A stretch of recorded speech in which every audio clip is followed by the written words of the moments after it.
today was day 21 of the Oracle Within. It's a 21-day kind of series about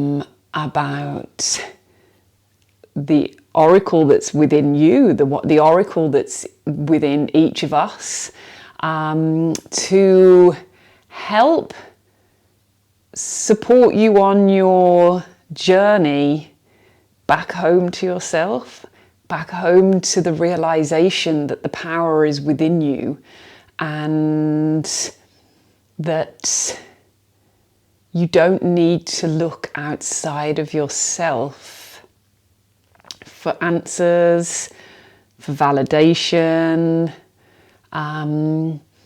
Really, it's all there when we start to come back into alignment within and back into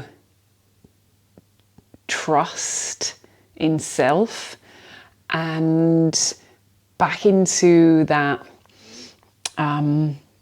unification and unity that happens. So over the past 21 days, we've connected with higher self, learned how to do that.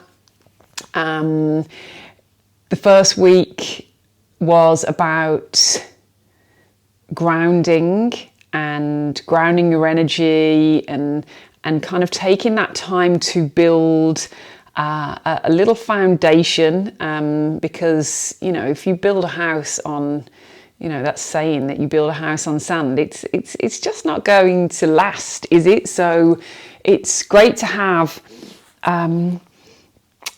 these practices where you know how to ground yourself and your energy, because we're energetic beings. And when we start to realize that, and not only realize it but actually feel it, then you have the power really within to change anything and to create anything. And so first week, all about foundations, build that strong foundation. And then we moved into the feminine energy. So this is kind of how I see it. You've got higher self, which is just above like physical mind. The physical mind is not able to perceive how things are going to happen. It can only perceive how things have happened, whereas the higher self can see how things are going to happen, because they've got like the aerial view. They're up there, they see it, and they're able to guide you as you're down here in the kind of physical form. Your higher self, your highest self, is helping you, right, okay, take this turn, or go straight ahead, or stop for a little while because there's something going on, and you're going nowhere if you keep going. So they kind of cut out all the unnecessary crap, let's say, so that you're not just running around like with no clue as to what you're doing, forcing, struggling, pushing, in hustle mode. So higher self is feeding you this information, and this is how I see it. Divine feminine energy. So we have masculine energy and feminine energy, and the feminine energy is what receives the information and is able to pass that information on or translate it, and it's the masculine energy that takes it out into physical form. So each has its role, and when they are balanced, then this energy, so imagine your 7 energy centers down the spinal column, your chakras, they're like big places where they receive lots of energy. And so when they're clear, they're spinning, they're moving, they're doing their thing, energy is able to move through you and out of you into reality. This is kind of how I see it. It's coming down, it's moving through, and it's coming out into the world. And then when you take that aligned action from the information that's been received, more information comes, and that's kind of the process. And so we do the foundation, we then work with the feminine energy in terms of, okay, how do we move this energy now? How do we play with this energy? How do we start to vision and visualize what we want to create in the world? What are these messages that we're receiving, and playing with that? It's feminine energy is playfulness, it's passion, it's excitement, it's expansion. And then we work with, once we've kind of moved and played with that energy, then we take that energy into the world. So that's masculine energy. It's the container of the feminine. So the feminine is kind of very fluid. It's very expansive. It can be volatile if it doesn't have that strong masculine container. And so we strengthen that masculine container with actually taking those aligned steps, because if you're not listening to the intuition, for one, there's nothing to translate. Then the masculine energy just kind of does stuff because we feel like we need to be doing things, because that's kind of the our societal norm, to be constantly producing for producing's sake, not for any other reason really. It is, it's just because we're stuck in this hamster wheel and feel like we just have to be doing something. So if you're not able to be in the feminine energy, where we're in a state of trust, really, of trusting that information is coming to us, trusting that we're being held by the universe, trust that we're being guided by higher self. If that trust isn't there, then then we're just kind of like, we're in that hustle mode. And this leads to lots of burnout, really, because we're spinning wheels but not actually going anywhere. So really leaning into the trust and the action taking from the masculine side.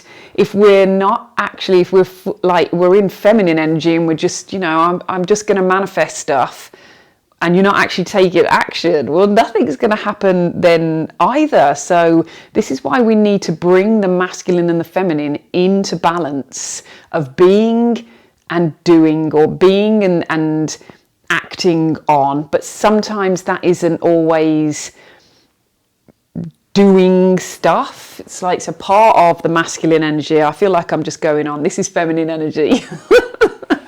And just going through whatever's coming through. The masculine energy, it translates that into something to act on, but it doesn't always mean you're doing something. It could be that rest is what is actually required, and that takes I say courage, but it takes some form of courage to be able to just say, no, I'm not going to be hustling today. I am going to take care of myself. I am going to rest. I am going to shut my phone off. I'm not going to do anything today. So there's many aspects to the masculine energy. And so there's been different practices throughout the 21 days.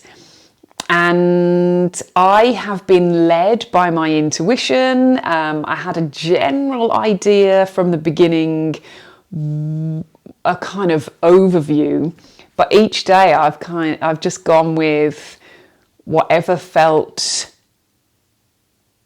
good in that moment, whatever felt appropriate, whatever felt like that was the message that needed to be shared.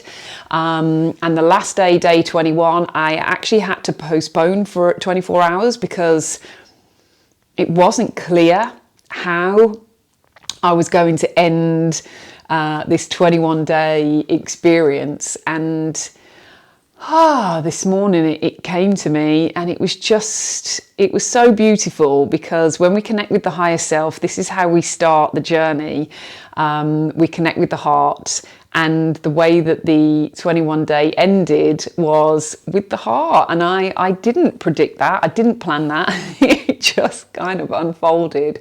And so it felt like a beautiful way to not only end, but it continues the cycle, because we work with the Taurus field, the electromagnetic field of the heart, and the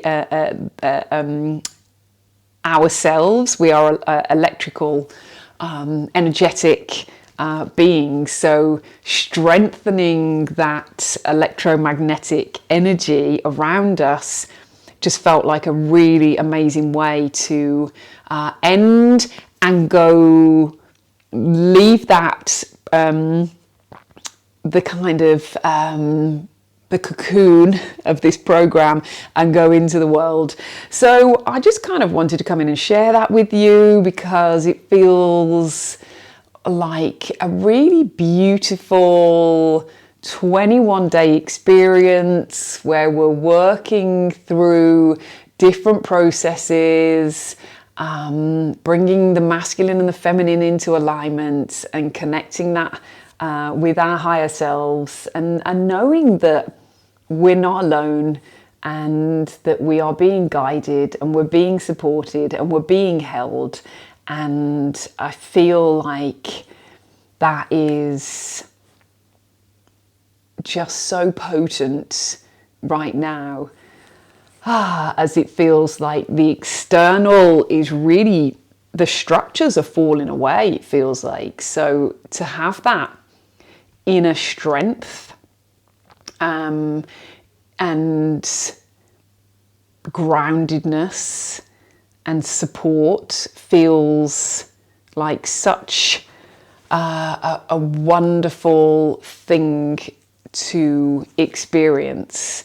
So I'm going to drop the link if you want to check it out,